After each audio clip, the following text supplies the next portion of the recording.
नमस्कार दोस्तों या बच्चों। इसके पहले हम लोगों ने पार्ट्स ऑफ स्पीच के बारे में अध्ययन किया और ये जाना कि यह पार्ट्स ऑफ स्पीच क्या होता है, यह कितने प्रकार का होता है। लेकिन आज हम लोग वाक्य के बारे में जानेंगे। यह सेंटेंस कैसे कहते हैं हम लोग, यह सेंटेंस क्या होता है, यह कितनी प्रकार का होता है और उन प्रकारों को हम कैसे पहचानते हैं, इसके बारे में हम लोग अध्ययन करेंगे और जानेंगे। तो आइए देखते हैं सेंटेंस किसे कहते हैं। तो कहते हैं अ ग्रुप ऑफ वर्ड्स, शब्दों का वह समूह। अब इस शब्दों का एक समूह बात हम कर रहे हैं, तो हमारे शब्द किसे कहते हैं? कहते हैं अक्षरों के सार्थक समूह को हम लोग शब्द कहते हैं। अक्षर किसे कहते हैं? तो मुख से निकली हुई जो ध्वनि होती है, जो सबसे छोटी इकाई होती है, उसे हम लोग अक्षर का नाम देते हैं। या कह सकते हैं कि वह काल्पनिक सत्य जिसका कभी नाश न हो, क्षर न हो। अक्षर, अ माने नहीं, क्षर माने नाश हो जिसका, अर्थात वह काल्पनिक सत्य जिसका कभी नाश न हो, नष्ट न हो, जिसको हम लोग सत्य मान लेते हैं, वही तो हमारे अक्षर होते हैं। तो कह रहे हैं अक्षरों के सार्थक समूह को हम लोग शब्द कहते हैं और शब्दों के सार्थक समूह को हम लोग वाक्य कहते हैं, जिसे अंग्रेजी में कहते हैं अ ग्रुप ऑफ वर्ड्स। शब्दों का वह समूह which makes a complete sense, जो एक पूर्ण अर्थ देता है, इज कॉल्ड सेंटेंस, उसे हम लोग वाक्य कहते हैं। अर्थात शब्दों के सार्थक समूह को, शब्दों के सार्थक समूह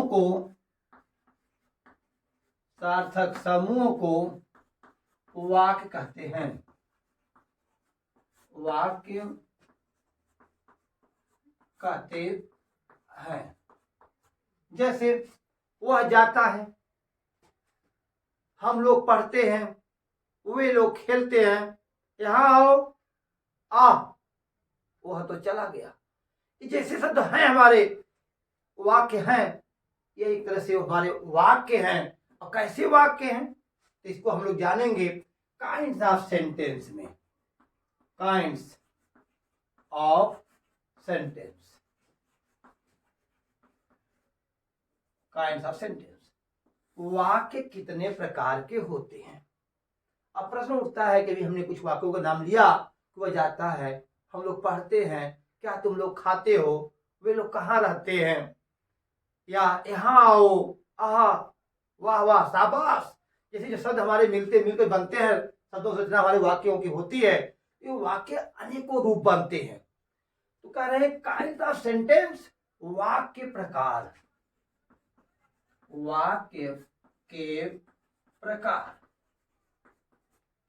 वाक्य कितने प्रकार के होते हैं, वाक्य कितने भाग होते हैं, इनके बारे में हम लोग जानेंगे। जब हम काइंड ऑफ सेंटेंस की बात करते हैं तो हमें प्रश्न उठता है कि यह वाक्य जो प्रकार हैं वो किस रूप में देखे जाए, रचना के आधार पर या बनावट के आधार पर। तो कह रहे हैं कि by kinds of sentence bye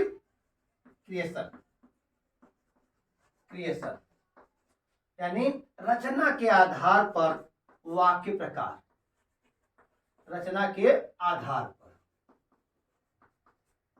रचना के आधार पर वाक्य कितने प्रकार होते हैं? एक तो भाग हमारा यह हो गया, दूसरा है पार्ट ऑफ सेंटेंस,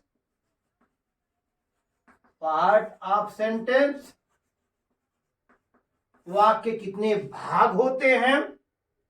अब तीसरा होता है फॉर्म या बनावट के आधार पर, फॉर्म ऑफ सेंटेंस, रूप के आधार पर, बनावट के आधार पर, देखने में हमारे वाक्य कैसे लगते हैं।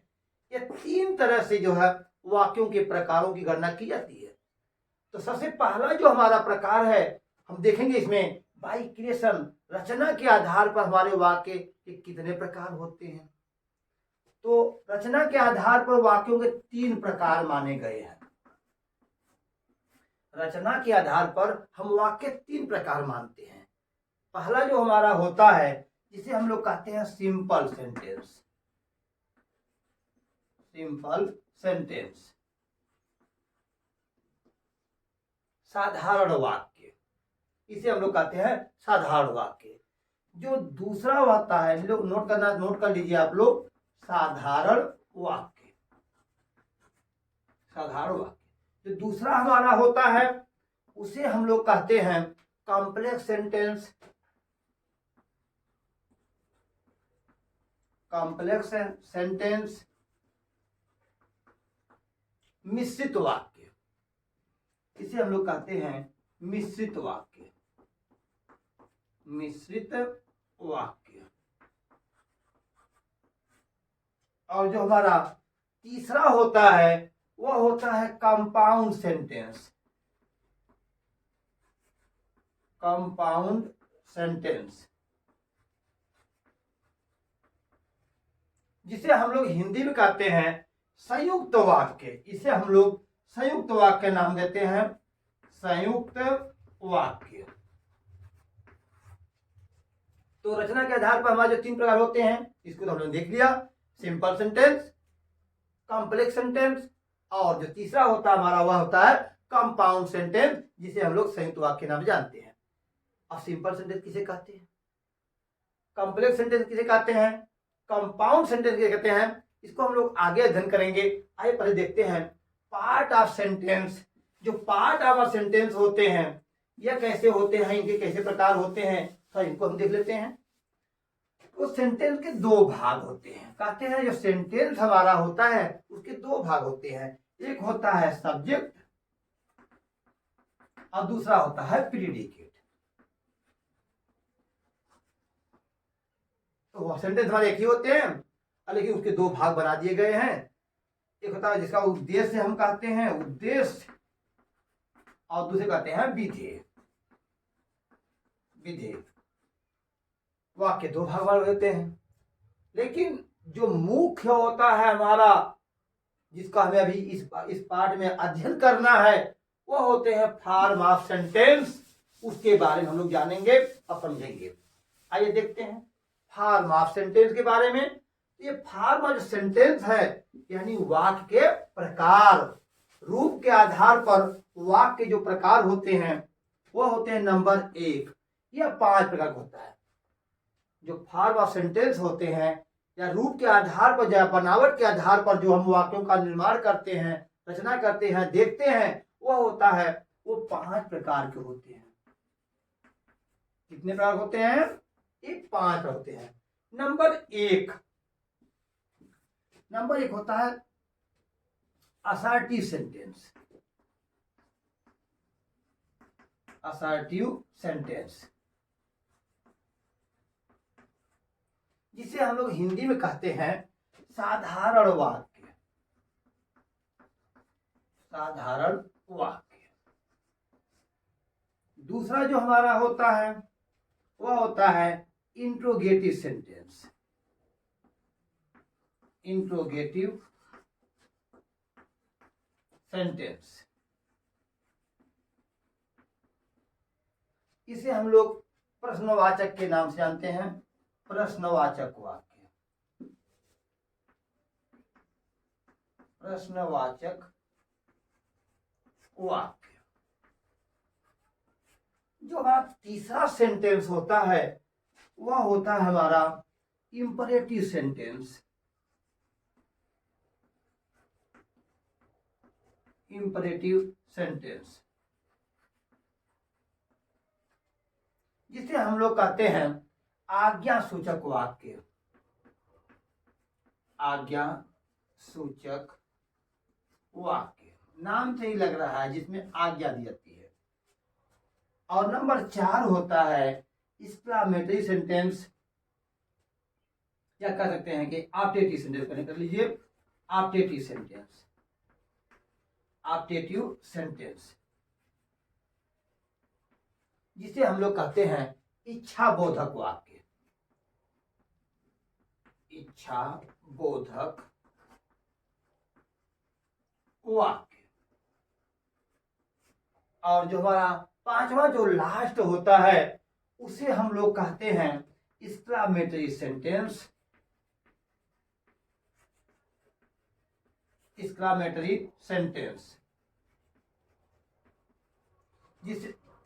सेंटेंस जिसे हम लोग हिंदी में कहते हैं विस्मय बोधक या विस्मय सूचक, जो भी लिखना है आप लोग नोट कर लें, विस्मय बोधक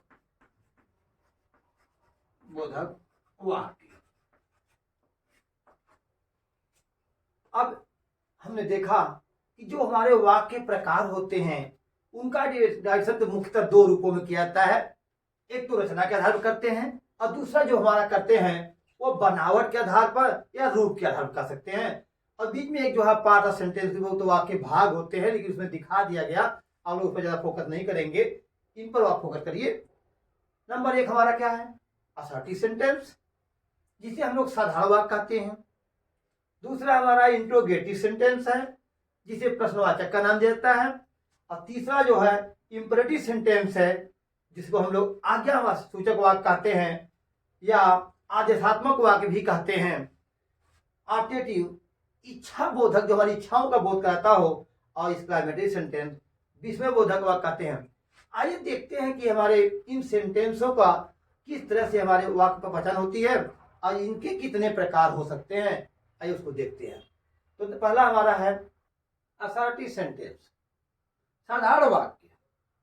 कहते हैं the sentence that makes a statement is called assertive sentence. अर्थात जो वाक्य किसी कथन को व्यक्त करता है उसे हम लोग साधारण वाक्य कहते हैं।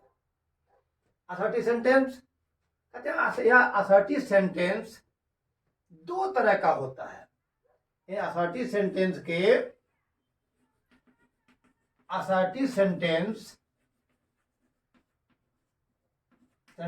ये दो तरह का होता है। एक तो होता है अफर्मेटिव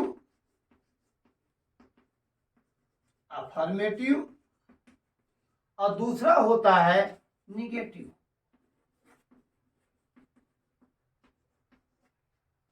असर्टिव सेंटेंस के दो रूप दिखाई देते हैं हमें। एक होता है अफर्मेटिव, जिसे हम लोग पॉजिटिव भी कहते हैं।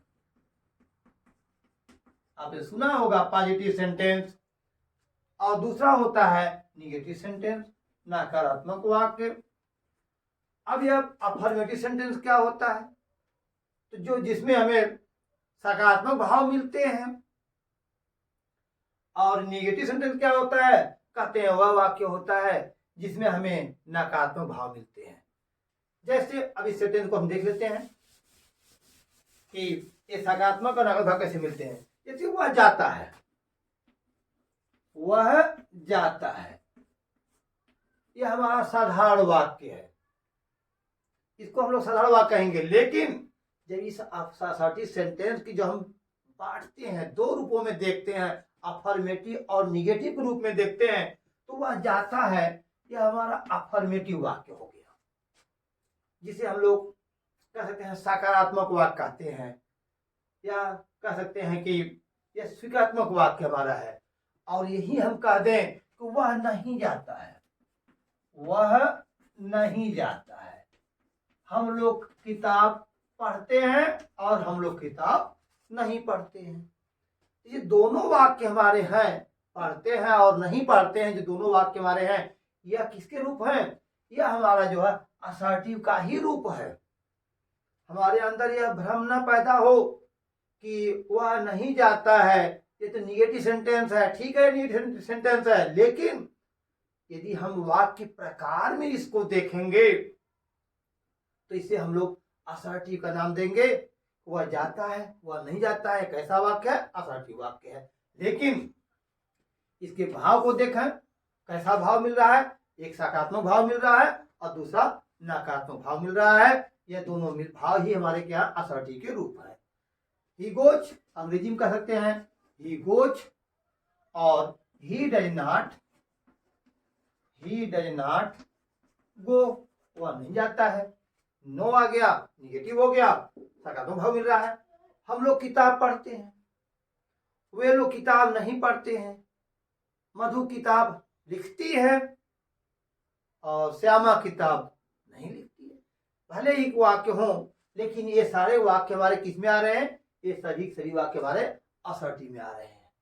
जो दूसरा वाक्य हमारा है वह होता है इंट्रोगेटिव वाक्य। इसको देख लेते हैं हम लोग, इंट्रोगेटिव सेंटेंस।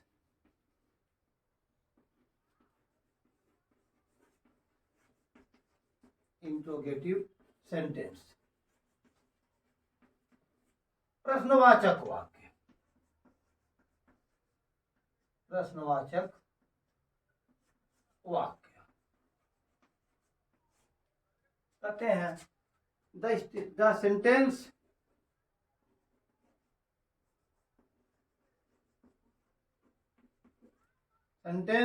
in which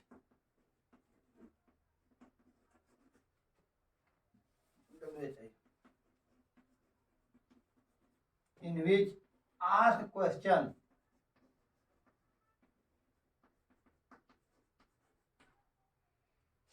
वह वाक्य जिसमें प्रश्न पूछे जाते हैं, वह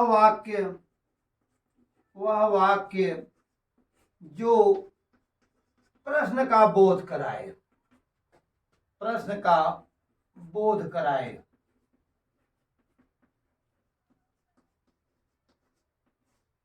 जिस वाक्य से हमें प्रश्न का बोध हो, प्रश्न की जानकारी हो, उसे हम लोग कहते हैं कि ये तो इंट्रोगेटिव सेंटेंस है। ये इंट्रोगेटिव सेंटेंस भी दो तरह के दिखाई देते हैं। एक को हमने बताया था आप लोगों को, एक होता है single interrogative. Single interrogative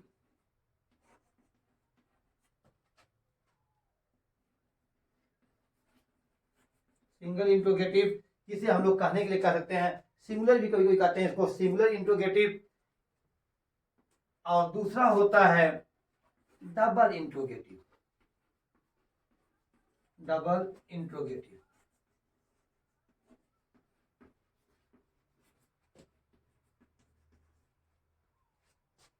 single interrogative यह ऐसा वाक्य होता है जो क्या से प्रारंभ होता है। क्या से प्रारंभ होने वाला वाक्य, क्या से प्रारंभ होने वाला वाक्य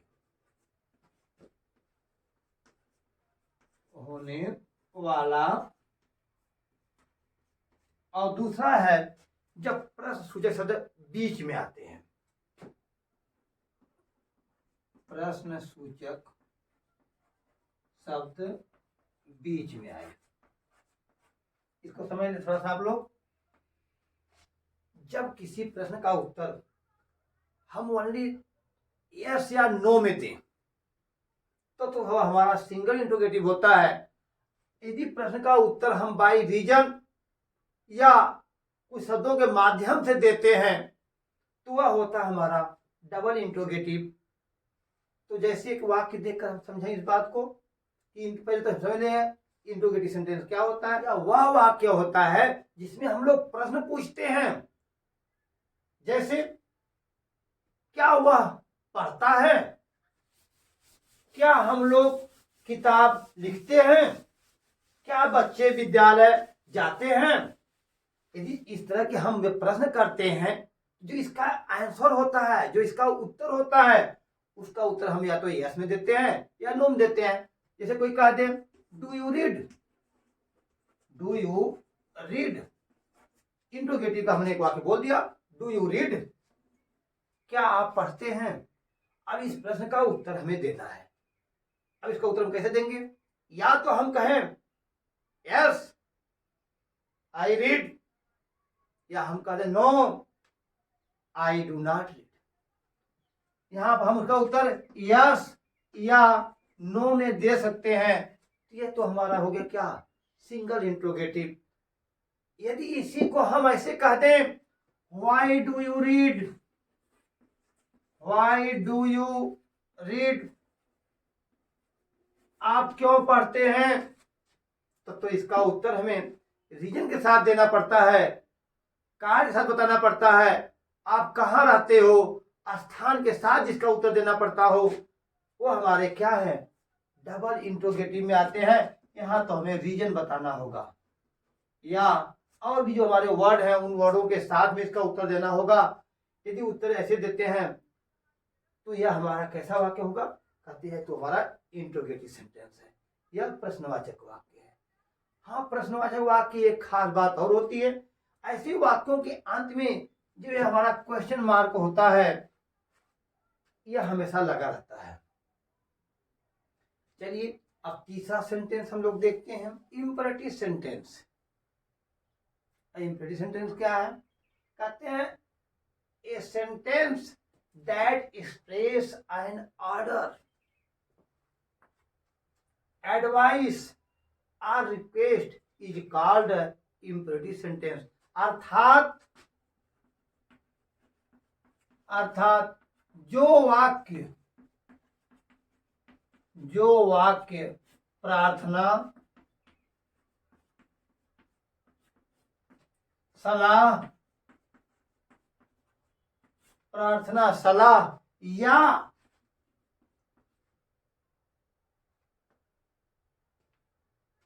आदेश का भाव प्रकट करे, आदेश का भाव प्रकट करे उसे आज्ञा सूचक वाक्य कहते हैं। आज्ञा सूचक वाक्य कहते हैं। हम कह सकते हैं ऐसे भी, जो वाक्य आदेश, सलाह या प्रार्थना का भाव प्रकट करे उसे हम लोग आज्ञा सूचक वाक्य कहते हैं। यह वह वाक्य होता है जिससे हमें आदेश का भाव मिलता है, प्रार्थना का भाव मिलता है, सलाह का भाव मिलता है। जैसे और सेंटेंस में तो हम लोग देख रहे थे, उसके लिए कई शब्दों की आवश्यकता होती है, लेकिन यही एक ऐसा सेंटेंस है जिसमें मात्र एक शब्द से पूरा वाक्य बन जाता है। जैसे कोई कह दे कम, केवल कम कह दे, इससे हमारा पूरा वाक्य हो गया। गो, जाओ, रीड, पढ़ो, यह अपने आप में एक शब्द पूरा वाक्य का काम करता है। यानी जब वाक्य कोई मुख्य क्रिया से प्रारंभ होता है तो वह वाक्य हमारा इंपरेटिव का सूचक होता है। यदि वाक्य में आदेश का भाव मिलता हो, यानी समझो इस बात को कि इंपरेटिव सेंटेंस तीन तरह के भाव को लेकर चलता है। एक भाव तो हमारा आर्डर का होता है, दूसरा हमारा एडवाइस का होता है, और तीसरा जो है हमारा रिक्वेस्ट का होता है। अब इंपरेटिव में आर्डर कैसे देते हैं? कहते हैं आर्डर का भाव वहां मिलता है जब कोई बड़ा वाला व्यक्ति, चाहे वह उम्र में बड़ा हो अथवा पद में बड़ा हो, जब कोई बड़ा हो तो वहां पर पद में यदि बड़ा है तो अपने छोटे से कुछ अगर कहता है तो वह एक तरह से वह आदेश का भाव होता है। जैसे उदाहरण स्वरूप मान लीजिए, फादर सैड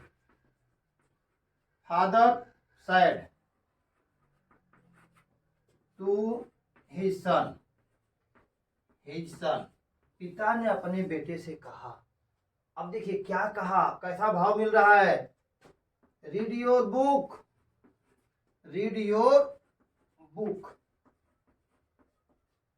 पिता ने अपने बेटे से कहा कि अपनी किताब पढ़ो। यहाँ पर कहने वाला फादर है, सुनने वाला हमारा बेटे की बात है। तो पिताजी ने अपने बेटे से कहा, यहाँ पर जो उन्होंने कहा वो एक तरह से क्या है? आदेश का भाव मिल रहा है। या इसको हम यहाँ पर देख रहे हैं, जो हमारा यह वाक्य है कि रीड योर बुक, अपनी किताब पढ़ो, तो हमें पता करना होगा कि रीड योर बुक किसने कहा। तो पिताजी ने कहा था किताब पढ़ने के लिए, या teacher said to the student, गुरुजी ने बच्चों से कहा रीड योर बुक, अपनी किताब पढ़ो। तो यहाँ पर हम देख रहे हैं कि यदि पद में कोई बड़ा है तो वह जो कोई आदेश किसी बच्चे को कहता है अपने छोटे वाले को, तो वहां से एक तरह से आदेश का भाव मिलता है। जैसे उदाहरण और देख लें, the principal said to peon, प्रिंसिपल ने चपरासी से कहा, क्या कहा? रिंग द बेल, घंटी बजा दो। तो यहाँ पर पद में जो प्रिंसिपल बड़ा है और उसने चपरासी से कहा घंटी बजा दो, तो यहाँ पर एक तरह से जो भाव मिला वह आदेश का भाव मिला। और जो एडवाइस कहाँ होती है? एडवाइस जब कोई बराबर का हो, यदि बराबर का व्यक्ति अपने साथ किसी को कहता है, जैसे अपने साथी से कहता है, दो बराबर में लोग बात करने आपस में बात करते हैं, उसमें कुछ कहते हैं, तो बराबर के लिए वहां पर होती है एडवाइस। और दूसरी बात सलाह। जैसे एक उदाहरण देखें, दूसरी बात केवल बराबर से ही बात नहीं है।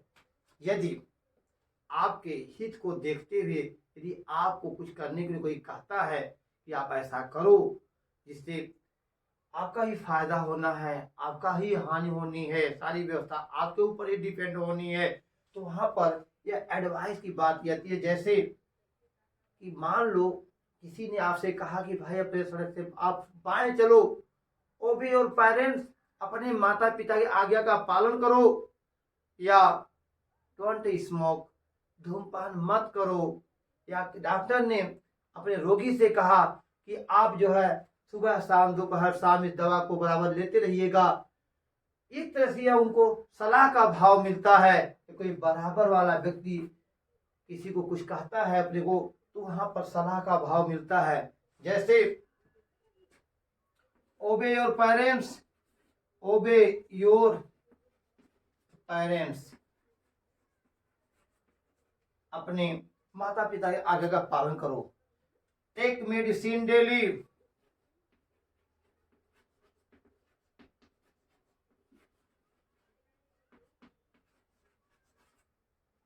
दवा प्रतिदिन लिया करो, या obey the rules of the road, सड़क के नियमों का पालन करो। जैसे भाव जब मिलते हैं तो वहां पर हमें एडवाइस की बात की जाती है। और तीसरी बात होती है रिक्वेस्ट की, प्रार्थना की। जब अपने से कोई छोटा व्यक्ति जब बड़ों से कुछ रिक्वेस्ट करता है, कुछ कहता है, तो वहां पर जो भाव मिलते हैं वो प्रार्थना का भाव मिलता है। यहाँ पर आदेश का भाव, बड़ा वाला कहता है तो आदेश का भाव, बराबर कोई कहता है तो सलाह का भाव। यदि छोटा व्यक्ति चाहे वह उम्र में छोटा हो अथवा पद में छोटा हो, जब अपने बड़ों से कुछ कहता है तो वहां पर जो है प्रार्थना का भाव मिलता है। और कहते हैं कि रिक्वेस्ट का भाव तो वहां भी मिलता है जब प्लीज, सर, मैडम, काइंडली, जैसे शब्द यदि वाक्य में आ जाए तो इससे जो है प्रार्थना का भाव और भी स्पष्ट हो जाता है। जैसे अब यहाँ पर हम कहते हैं please give me a glass of water, कृपया मुझे एक गिलास पानी दे दो। या कोई बड़ा व्यक्ति कोई छोटा व्यक्ति बड़े से कहता है कि प्लीज रिंग द बेल, कृपया घंटी बजा दो, या प्लीज टेक इट, कृपया इसे ले लो। जैसे भाव जो होते हैं ये हमारे कैसे भाव मिलते हैं? रिक्वेस्ट भाव मिलते हैं। तो वाक्य सुबह हमने देखा इम्पेरेटिव सेंटेंस, एक ऐसा वाक्य जो हमेशा मुख्य क्रिया से प्रारंभ होता है। इसमें कर्ता यू हमेशा छिपा रहता है, जो कर्ता यू होता है वो हमेशा छिपा रहता है। इससे जो है हमेशा हमें ऑर्डर, एडवाइस या रिक्वेस्ट जैसे भाव मिलते हैं।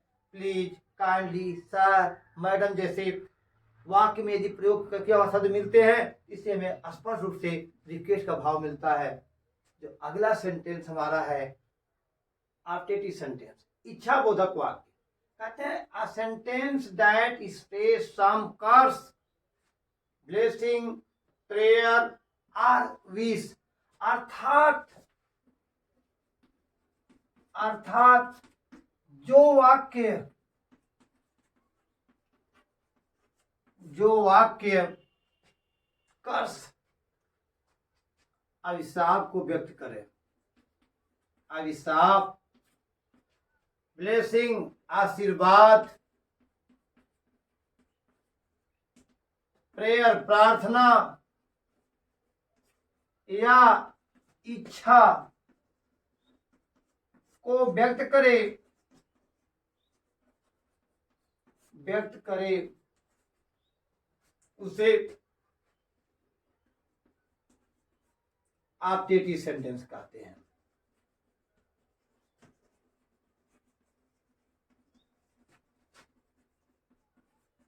कहता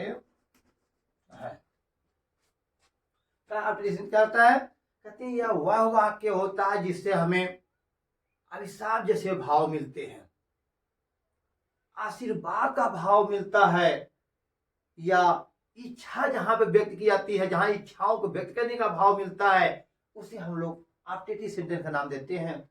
जैसे कहते हैं कि मे गॉड हेल्प यू, ईश्वर आपकी मदद करे। मैं एक तरह से आपके लिए ईश्वर से प्रार्थना कर रहा हूं। और दूसरा, मे द किंग लिव लॉन्ग, यह राजा हमारा जो है वह लंबी आयु को प्राप्त करे। मैं एक तरह से, या मे ही गेट सक्सेस, वह सफल हो जाए। या जब कभी हम देखते हैं किसी से आशीर्वाद लेने जाइए, वो कहते हैं भगवान अच्छा जुग जुग जियो, may you live long, may God bless you to sons. जैसे भाव जो मिलते हैं कि बच्चा आप जुग जुग जियो, युग युग जियो, तो वहां पर एक तरह का वह आशीर्वाद हमारे लिए प्राप्त होता है, इच्छाओं के व्यक्ति का भाव मिलता है। लेकिन कभी कभी यही जब कोई क्रोध में होता है, कहता है go to hell, go to hell, नर्क में जाओ,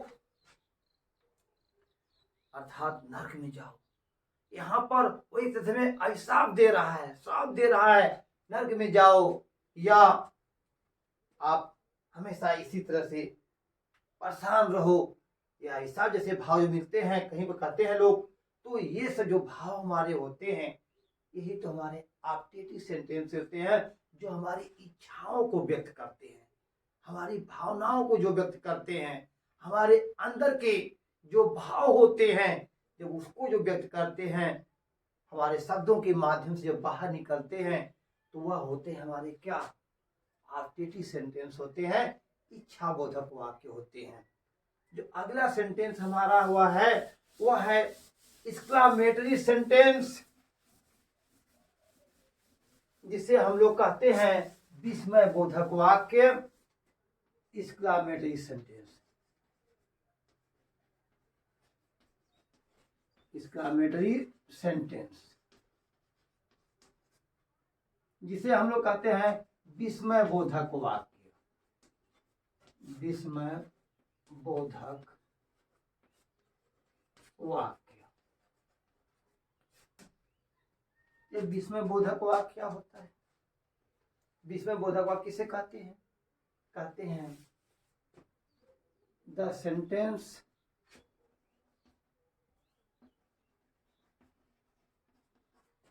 which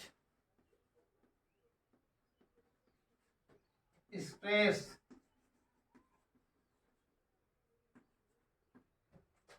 our space, our feeling of hurt, अर्थात जो शब्द हमारे हृदय के भावों को शब्द के रूप में व्यक्त करते हैं, या जिस शब्द से हृदय के भाव चाहे वो घृणा के रूप में हो, ग्लानि के रूप में हो, खुशी के रूप में हो, या प्रशंसा के रूप में हो, के रूप में हो व्यक्त करते हैं, व्यक्त होता है,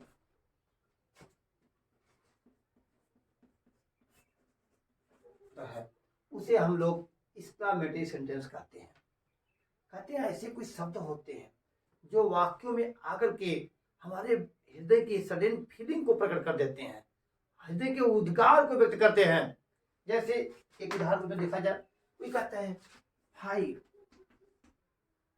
5 5 मतलब 6 6, 5 5 6 6, you short a lovely bird। छी छी, तुमने इस प्यारे से पक्षी को मार दिया। जब हम श्वान उड़ते हुए बगीचे में गिरा, जब जिसको देवदत्त ने बाण से तीर से मार दिया था, तो उस समय जब सिद्धार्थ ने उसने अपने बाहों में उसको लिया, उठा लिया, तो उन्होंने कहा 5 5 6 6, you shot a lovely bird, तुमने एक प्यारे से पक्षी को मार दिया। यू आर अ क्रूअल, तुम निर्दयी हो। तो यहाँ पर जो 5 5 शब्द है वो कहीं न कहीं किसी न किसी रूप में हमारे हृदय के भाव को प्रकट कर रहे हैं। ओह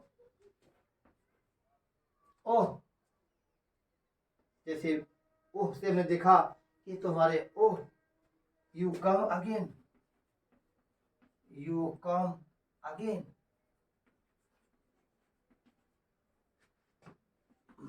अरे तुम फिर से आ गए। आह, he died, he died, ah he died, अरे वह तो मर गया। एलास एलास, आगे इससे हमारे दुख के भाव मिलते हैं। अब दुख के लिए दुख व्यक्त करना है, हम चाहे तो एलास ही डाई, दुख की बात है कि वह तो मर गया। या यहीं पर अगर हम कहें, कभी कभी खुशी के भाव भी मिलते हैं वाक्यों में। जैसे अरे वो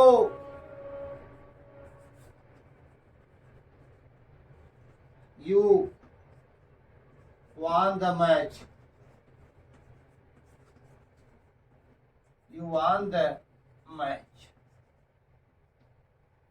शाबाश, तुम तो मैच को जीत गए हो, प्रशंसा के भाव मिल रहे हैं। तो ये वे शब्द हैं, हमारे ये वैसे वाक्य हैं जो कहीं न कहीं किसी रूप में